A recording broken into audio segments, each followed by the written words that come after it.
নালিশ করে, আমি কেন এখানে বসে আছি, আমি কেন বক্তৃতা দিই। তার খুব লাগে। কেন লাগে? আমি একজন স্বাধীন চেতা মানুষ এবং বাংলাদেশের সংবিধান অনুযায়ী এখনও আমি প্রধানমন্ত্রী। 7 জুলাই ছাত্ররা আন্দোলন শুরু করলো কোটার, কারণ এই কোটা তো আমি বাতিল করে দিয়েছিলাম যখন 2018 সালে তারা আন্দোলন করে। হাইকোর্ট একটা রায় দিয়েছে, সঙ্গে সঙ্গে সরকারের পক্ষ থেকে, আমাদের পক্ষ থেকে আমরা হাইকোর্টে সেটা আপিল করে স্থগিত করে দিই। আসলে কোটা বলে তো কিছুই নাই। তারপর 7 জুলাই থেকে যখন আন্দোলন শুরু করে, আমি তখন সবাইকে বলেছিলাম, পুলিশ আইজিপি কমিশনার বা আমাদের সবাইকে বলছিলাম, দেখ বা ছেলেপেলেরা আন্দোলন করছে, আমরা তো আন্দোলন সংগ্রাম করে রোদে পুড়ে বৃষ্টিতে ভেজে দিনের পর দিন সংগ্রাম করেই এই দেশ স্বাধীন করেছে। এরা তো সেসব কিছু করতে হয়নি। কারণ 2009 আমি সরকার গঠন করার পর থেকে এই 15 বছর ধরে মানুষ শান্তিতে ছিল। লেখাপড়ায় যেখানে বছরের পর বছর সেশন জট থাকতো, জিয়ার আমলে, এরশাদের আমলে, খালেদা জিয়ার আমলে, আওয়ামী লীগের আমলে কোনো সেশন জট ছিল, আস্তে আস্তে সেশন জট কমালাম। লেখাপড়া নিয়মিত করা, উচ্চশিক্ষা, ডিজিটাল শিক্ষা, সাবমেরিন কেবল, বঙ্গবন্ধু স্যাটেলাইট উৎক্ষেপণ, আমাদের ওয়াইফাই কানেকশন ছাড়া বাংলাদেশে সবই তো আমরা করে দিয়েছি। প্রত্যেকটা ঘরে ঘরে আলু জ্বেলে দিয়েছি, শিক্ষার একটা চমৎকার পরিবেশ করে দিয়েছি। তো তারা একটু রোদে ভিজে বৃষ্টিতে ভিজে আন্দোলন করতে দাও, ওদের দাবি তো সব মেনে নিলাম। সেই আন্দোলন তারা শুরু করলো, আমরা সব দাবি মানলাম। তখন আসলে এক দফা দাবি, ইউনূস ট্যাক্স ফাঁকি দেয়। 1100 কোটি টাকার উপর তার কাছে ট্যাক্স পাওনা, 666 কোটি টাকার মামলা হলো। সেই মামলা রায় হওয়ার কথা ছিল 6 আগস্ট। প্রত্যেকটা তার যে এই যে 48টা কোম্পানি সবই কিন্তু একটাও লাভজনক না। লাভজনক না, তার কারণটা হচ্ছে সে কোনো ট্যাক্স দেবে না, কাজে সে ট্যাক্স ফাঁকি দেবে। আর শ্রমিকদের যে প্রত্যেক কোম্পানি প্রফিটের 5% শ্রমিক কল্যাণ ফাউন্ডেশনে যাবে। কোনো দিন একটা টাকাও তারা দেয়নি। শ্রমিকরা তার বিরুদ্ধে মামলা করে, সেই মামলায় সে সাজাপ্রাপ্ত আসামি।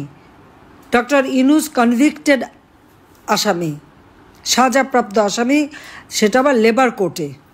আজকে সে হয়ে গেছে ক্ষমতার শিখরে বসে আছে অবৈধভাবে, যার কোনো সাংবিধানিক ভিত্তি নেই, যার কোনো জনগণের ম্যান্ডেট নাই। এই অবৈধ ক্ষমতা দখল করে এখন ক্ষমতাকে ভোগ করা, অর্থ আত্মসাৎ করা, অর্থ পাচার করা এবং অর্থ বাড়ানো, এটাই হয়ে গেছে তার। এবং এর মধ্যে ব্যবসা বাণিজ্য কিন্তু আরও কিছু সে হাতিয়ে নিয়েছে। ঠিক বিকাশ, নগদ এদের মতো তিনি টাকা এক্সচেঞ্জ করতে পারবেন।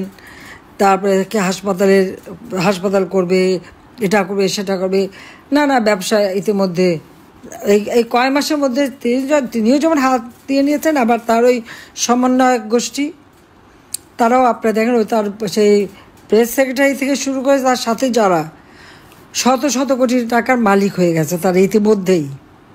1000 টাকা খরচ করার ক্ষমতা ছিল না তাদের, এখন শত কোটি টাকা ছাড়া তার চোখে দেখে না, আবার দলও করে ফেললো।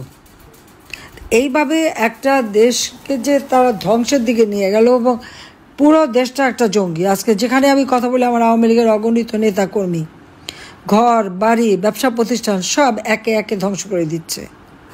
সবথেকে দুঃখের বিষয়, 32 নম্বরে বঙ্গবন্ধু ভবন, যে ভবন থেকে জাতির পিতা স্বাধীনতার ঘোষণা দিলেন, রাষ্ট্রপতি হিসেবে তিনি কিন্তু কোনো বড় জায়গায় থাকেন নাই, ওই ছোট বাড়িটাই থাকতেন। কারণ এই বাড়িটা আমার মা নিজের হাতে তৈরি করেছিলেন। মাত্র 2টো কামরা করে আমাদের নিয়ে এসে ওঠেন, একটা একটা করে প্রত্যেকটা ইট মা নিজের হাতে পানিতে ভেজাতেন, কাতনি দিয়ে গেলে নিজে হাতে পানি দিতেন লেবার খরচ কমাতে। সেইভাবেই বাড়িটা আমার মা গড়ে তুলেছিলেন। ওই বাড়িতে কিন্তু আমার মা বাবা ভাই সবাইকে হত্যা করলো, রক্তের দাগ, বুলেটের চিহ্ন ওই বাড়িতে। ওই একটা সম্পত্তি তো আমাদের 2 বোনের, আমরা তো সেটা ভোগ করিনি, আমরা তো জনগণকে দিয়ে দিয়েছি। বঙ্গবন্ধু মেমোরিয়াল ট্রাস্ট করেছি, বঙ্গবন্ধু স্মৃতি জাদুঘর করেছি, জাদুঘর করে ট্রাস্টের মালিকানায় ওই বাড়ি তো আমরা দান করে দিয়েছি জনগণকে। ওটা তো জনগণের সম্পদ। প্রথমে আগুন দেওয়া, তারপরে হাতুড়ি দিয়ে দিয়ে মারা এবং বুলডোজার দিয়ে সেই বাড়িটাকেও তারা ভেঙে দিল। সেই স্মৃতিটুকু আমাদের বেঁচে থাকার একটু স্মৃতি ছিল। হ্যাঁ, আমি একা সিরালি ফিরে এসে আমাকে কিন্তু জিয়াউর রহমানের বাড়িতে ঢুকতে দেয়নি। জিয়া মরার পরে সাত্তার সাহেব তখন বাড়িটা দিয়েছিল, সেটা আবার অন্য এক ইতিহাস। আমাদের নামে একটা বদনাম করবে, এই সোনাদানা পাওয়া গেছে, এটা গেছে, ওইসব প্রচারের জন্য। যা হোক, তাও ওটা দিয়েছিল। অন্ত ঘরে বসে আমি আমার বাবা ভাইদের জন্য দোয়াটা পড়তে পারতাম, কারণ জিয়ে বেঁচে থাকতে ঘরে ঢুকতে পারিনি, রাস্তায় বসে দোয়া পড়তে হতো। কিন্তু আমাদের কোনো আফসোস এটা আমি করি না এই জন্য যে বঙ্গবন্ধুর নাম মুছে ফেলার চেষ্টা তো বহুবার হয়ে গেছে। ৭ই মার্চের ভাষণ আন্তর্জাতিক প্রামাণ্য দলিলে জাতিসংঘ কর্তৃক স্বীকৃত, ইউনেস্কো স্বীকৃত দিয়েছে। বঙ্গবন্ধুর নাম ওই স্যাটেলাইট বঙ্গবন্ধু ১ ওর গায়ে লেখা মহাকাশে চলে গেছে, আর সারা বিশ্ব জানে। কাজে হাজার হাজার নেতাকর্মী আজকে গৃহহারা, ঘর বাড়ি হারা, আগুন দিয়ে জ্বালিয়ে দিয়েছে, সব লুটপাট করেছে। এই লুটেরা কারা? আজকে এত নীতির কথা, ক্ষমতা, এত দাপট, সব লুটপাট করেই তো এই দাপটার এত বড় কথা।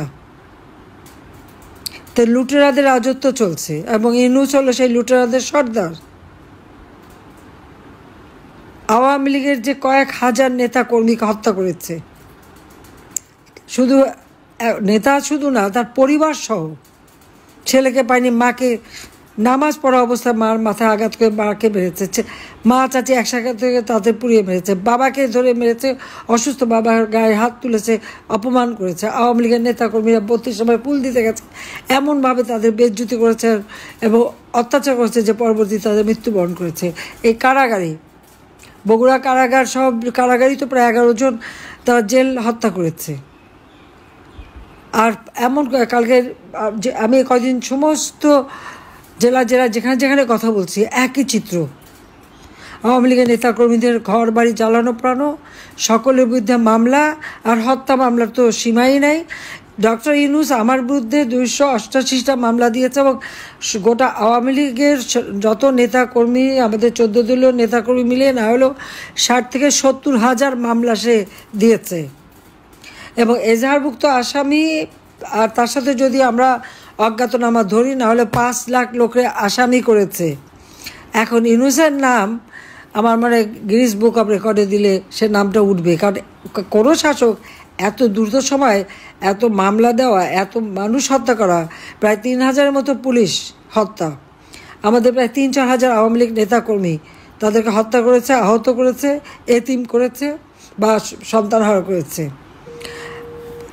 সংখ্যালঘু সম্প্রদায় সবথেকে বেশি তাদের উপরে অত্যাচার, হিন্দুদের বাড়ি বাড়ি যে আক্রমণ, মেয়েদেরকে রেপ করা, তাদের বাড়িঘর থেকে লুটপাট করা এবং আগুন দিয়ে পুড়িয়ে দেওয়া, খ্রিস্টানদের মন্দিরগুলি ভেঙে দেওয়া, খ্রিস্টানদের গির্জা ১১টা গির্জা তারা আক্রমণ করে ভেঙে দিয়েছে, বুদ্ধিস্টদের মঠ ভেঙে দিয়েছে, আগুন দিয়েছে এবং তাদের উপরে হামলা।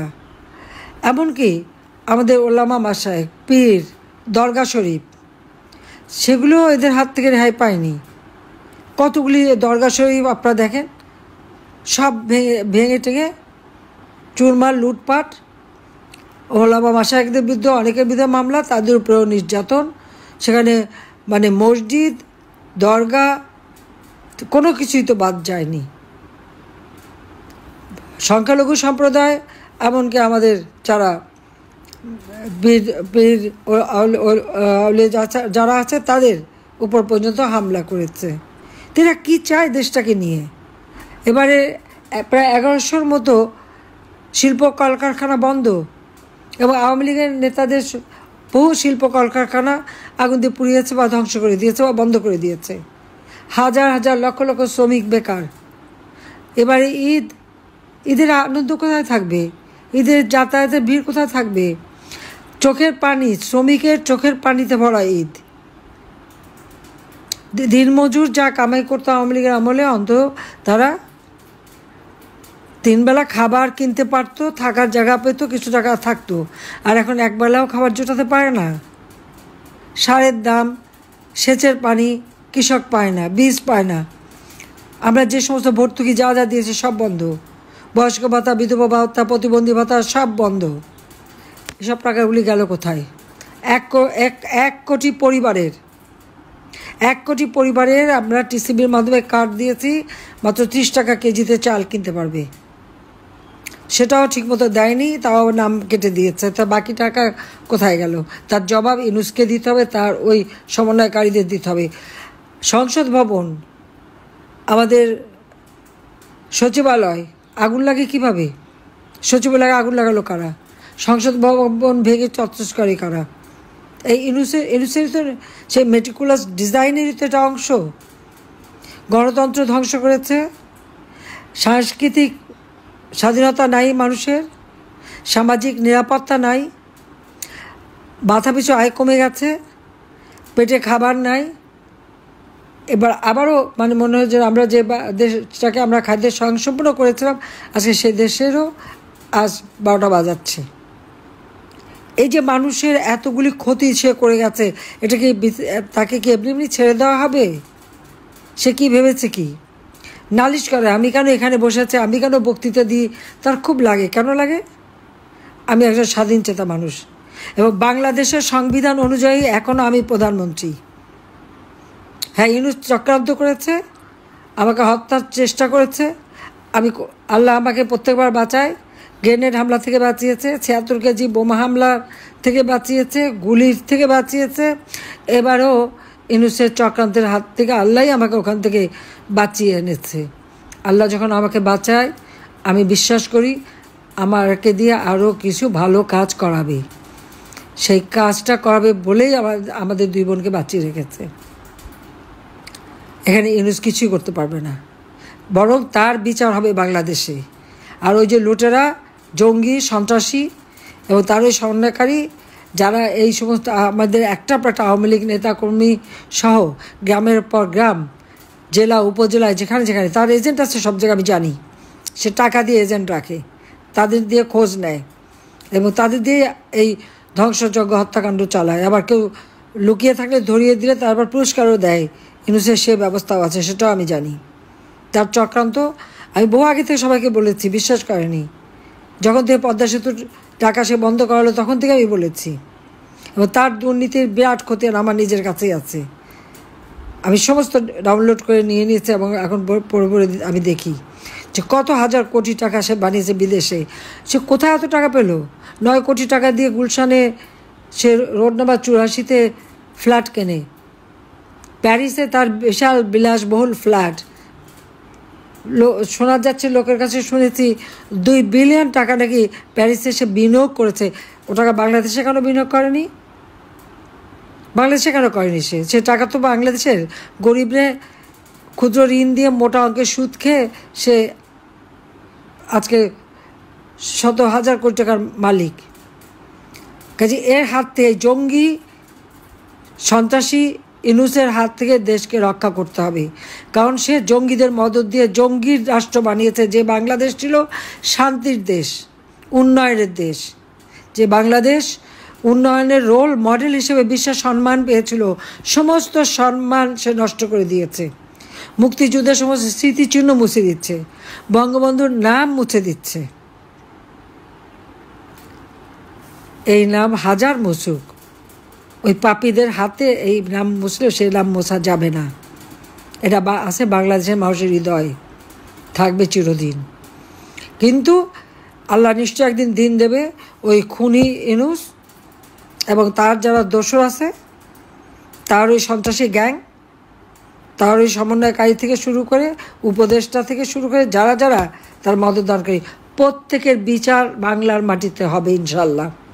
আর সেই বিচার আমরা করবই, বাংলাদেশের জনগণ করবে, এ বিশ্বাস আমার আছে। কাজে সে আত্মবিশ্বাস নিয়ে এখন থেকে আমাদের নেতাগুলি যে যেখানে আছেন, কে কী করলো না করলো ওটা দেখার দরকার নাই। এখন সকলকে ঐক্যবদ্ধ থাকতে হবে। জাতির পিতা যেমন 7ই মার্চের ভাষণ বলছে, যার যা কিছু আছে তাই নিয়ে, হ্যাঁ এখানে আমি বলবো যে যার যা আছে যতটুকু তাই নিয়ে সকলে, আমার কৃষক, শ্রমিক, আমাদের মেহনতি মানুষ, তাদের পাশে দাঁড়াতে হবে। কারণ প্রত্যেকে আজকে কষ্টে পাচ্ছে। আওয়ামী লীগের আমলে এই কষ্টটা তাদের ছিল না। কোভিডের সময় ওই গার্মেন্টস শ্রমিকদের মজুরি আমি নিজে সরাসরি দিয়েছি। ব্যবসায়ীরা শান্তিতে ব্যবসা করছে, যে দলই করুক, ব্যবসায়ী ব্যবসা চালাতে পারে তার জন্য মাত্র 4% সুদে তাকে আমরা ঋণ দিয়েছিলাম, বাকি 5% আমি ভর্তুকি দিতাম। বয়স্ক বিধবা থেকে শুরু করে প্রতিবন্ধী সবাইকে আমি এমনকি স্কুলে যে বাচ্চা যায় মার নামে আমি বৃত্তি উপবৃত্তি দিতাম। সমস্ত টাকা আমার বাজেটে ছিল। 7,97,000 কোটি টাকার বাজেট আমি দিয়ে এসেছি। সেই টাকা কোথায় গেছে ইউনূসের কাছে আমি হিসাব চাই। আবার দেখ, কেন মানুষ কেঁদে ফিরবে, কেন মানুষের ঘরে হাহাকার, কেন আমার শ্রমিকের কান্নায় ঈদের চোখের পানি পড়বে? তার জবাব তাকে দিতে হবে, তার জবাব ইউনূসকে দিতে হবে। কাজে আমি বলবো যে যার যেভাবে আছে, মানুষের জীবন নাবিশ্বাস উঠে গেছে, মানুষকে রক্ষা করতে হবে, এটা আমাদের দায়িত্ব। আমরা তো জীবনে কিছু চাইনি, আমরা 2 বোন, আমাদের সব তো বিলে দিয়েছিলাম। আমাদের বাচ্চারা নিজেরা তাদের মেধা দিয়ে পড়াশোনা করে বিশ্বের সেরা ইউনিভার্সিটি থেকে ডিগ্রি নিয়ে তারা কেউ চাকরি করে খাচ্ছে, কেউ কনসালটেন্সি করে, তাদের মতো তারা আছে। তাদের বিরুদ্ধে লেগে আছে, তাদের পিছনে লেগে আছে সে। কাজে এই অন্যায় যেটা আবার দেশের মানুষের সাথে সে করলো, আজকে আবার বৃদ্ধ বনিতা সবাই আজকে কষ্ট পাচ্ছে। বাংলাদেশে কেউ আজকে কেন মেয়েরা এখন আন্দোলন করে রাত 12টার সময়, সন্ধ্যার মধ্যে তাদের ঘরে ফিরতে হয়। শেখ হাসিনা থাকতে আমার পদত্যাগ চায় তারা, আর আমি তাদের নিরাপত্তা দিই। এখন কেমন অবস্থা তাদের? আজকে আমাদের হাজার হাজার ছেলে পেলেদের লেখাপড়া বন্ধ, তাদের ডিগ্রি কেড়ে নিচ্ছে, তাদের পড়তে দিবে না। আওয়ামী লীগের সন্তান হলে পরীক্ষার ফর্ম পাবে না। কেন? আওয়ামী লীগ কি অপরাধ করেছে? দেশ স্বাধীন করে অপরাধ করেছে? তো বাংলাদেশ স্বাধীন না হলে ওই পাকিস্তানিদের বুটের তলায় থাকতে হতো, সেটা তাদের মনে রাখা উচিত। আর 71 সালের 3রা ডিসেম্বর পাকিস্তান ভারত যুদ্ধ শুরু হয়। আর আমাদের মুক্তিযুদ্ধ তো বঙ্গবন্ধু যেদিন থেকে বলেছেন সেই মার্চ মাস থেকেই শুরু হয়েছিল। কাজে মুক্তিযোদ্ধা মিত্রবাহিনী একই সাথে যুদ্ধ করে, কিন্তু পাকিস্তান বাহিনী হেরে যায় যুদ্ধে। আজকে যদি আওয়ামী লীগের নাম মুছে যায়, বঙ্গবন্ধুর নাম মুছে যায়, মুক্তিযুদ্ধের সব স্মৃতি মুছে ফেলে, অবশিষ্ট কি থাকে একবার ভেবে দেখুন তো। বঙ্গবন্ধু শেখ মুজিব ফিরে এসেছেন বলেই মিত্র শক্তি ভারতীয় বাহিনী বাংলাদেশ থেকে তিনি ফেরত পাঠাতে পেরেছিলেন, অন্য কেউ হলে পেত না। আজকে যে গভীর যে সমুদ্র সীমা, এই আইন বঙ্গবন্ধু শেখ মুজিব 74 সালে করে যান, তারপরে কেউ এটা দিয়ে কাজ করেনি। আমি ক্ষমতা আসার পরে এই সমুদ্রের সীমায় আমাদের অধিকার আমি প্রতিষ্ঠিত করি। আমাদের ল্যান্ড বাউন্ডারি, স্থল সীমানা চুক্তি, এটাও বঙ্গবন্ধু সেই চুক্তি করে গিয়েছিলেন, সংবিধানে সংশোধন করে দিয়ে গেছেন, কিন্তু কেউ বাস্তবায়ন করেনি। আমি ক্ষমতায় আসার পরে এটা বাস্তবায়ন হয় এবং প্রাইম মিনিস্টার মোদি পার্লামেন্ট এটা পাশ করান। তো শান্তি চুক্তি, পার্বত্য চট্টগ্রাম শান্তি চুক্তি, গঙ্গা পানি চুক্তি, সবই তো আওয়ামী লীগের করা। আজকে যতগুলি প্রতিষ্ঠান বাংলাদেশ আজকে বদলে গেছে গ্রাম পর্যায় পর্যন্ত, প্রত্যেকটা গ্রাম আমার গ্রাম আমার শহর, এই স্লোগান তুলে প্রত্যেকটা গ্রামকে একটা শহরে উন্নীত কে করেছে? আওয়ামী লীগ করেছে। তা আওয়ামী লীগের অপরাধটা কী? মানুষ শান্তিতে ছিল, সুখে ছিল, খেয়ে পড়ে ভালো ছিল, ছেলেমেয়েরা লেখাপড়া করতো, ডিজিটাল বাংলাদেশ গড়ে তুলেছিলাম। আজকে ফ্রিল্যান্সিং করে ছেলেমেয়েরা বিদেশি পয়সা কামাই করতে পারতো, বিদেশে ট্রেনিংয়ের জন্য আমরা পাঠাতাম, সব বন্ধ। এই কয়েকটা মাসে দেশটাকে শেষ, কিন্তু সে টাকা পয়সা তারা যথেষ্ট বাড়িয়েছে। কাজে এদের বিরুদ্ধে আজকে জনমত তৈরি করে এদেরকে উৎখাত করবার জন্য সব ব্যবস্থা নিতে হবে। ইনশাল্লাহ জনতার জয় হবেই হবে। জয় বাংলা, জয় বঙ্গবন্ধু, বাংলাদেশ চিরজীবী হোক।